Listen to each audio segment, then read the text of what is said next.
Hello, welcome, नमस्ते, स्वागत है आपका हमारे चैनल फ्रीकीज में। यार अलग ही फ्रीकेज है, हम पता नहीं कैसा नाम रखा है। हाँ, तो आज हम करेंगे रिव्यू एक ऐसी मूवी का जो एक हिस्टोरिकल ट्रेजेडी है और जो वर्ल्ड वॉर 2 के टाइम पे बेस्ड है, जब नाजी दिल से, मतलब सच में दिल से हेट करते थे ज्यूज़ को। हाँ, तो ये मूवी का नाम है the boy in the striped pyjamas, जो कि जॉन बॉय की किताब boy in the striped pyjamas पर इंस्पायर्ड है। इसे डेविड हर्मन ने डायरेक्ट किया है। तो ये मूवी 2008 में रिलीज़ हुई थी और अगर हम स्टोरी की बात करें तो ये स्टार्ट होती है एक 8 साल के बच्चे के साथ, जो इसमें प्रोटैगनिस्ट है, जिसका नाम है ब्रूनो, और जिसे एज अ बटरफील्ड ने निभाया है।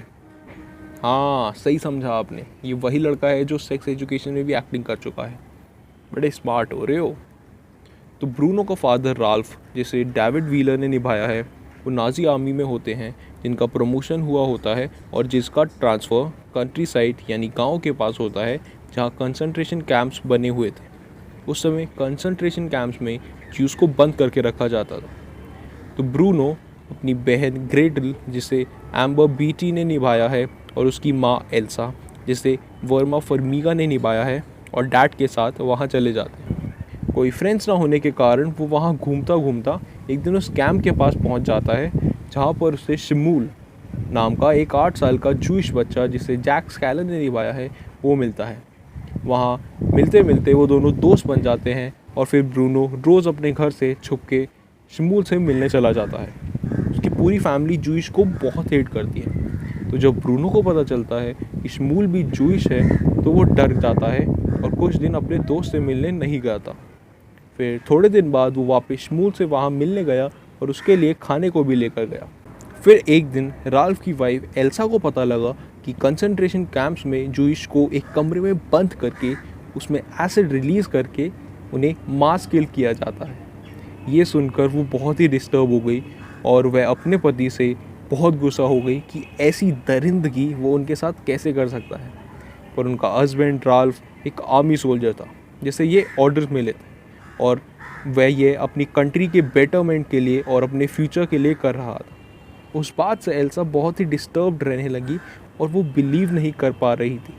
वहीं दूसरी तरफ ब्रूनो अपने फ्रेंड शमूल के साथ रोज़ खेलता और मज़े करता। एक दिन एल्सा डिसाइड करती है कि वो और बच्चे यहाँ नहीं रह सकते, उनका चाइल्डहुड यहाँ बिगड़ जाएगा, इसलिए वो शिफ्ट करेंगे।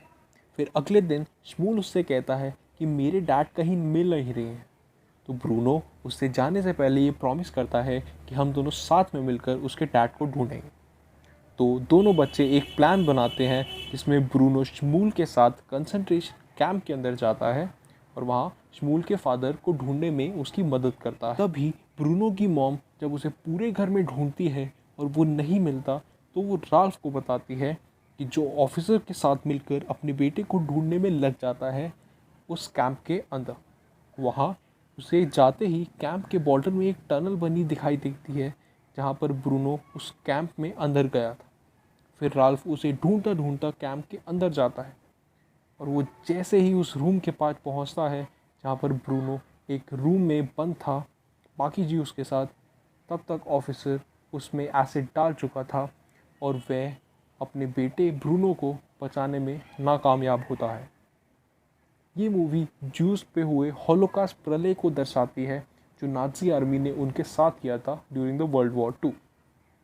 तो इस मूवी की प्रोडक्शन बुडापेस्ट में हुई है और इस मूवी को क्रिटिक के हिसाब से बहुत पॉजिटिव एंड नेगेटिव रिव्यूज़ मिले हैं, जिसमें से child actors Asa Butterfield and Jack Scanlon की बहुत तारीफ़ें हुई हैं।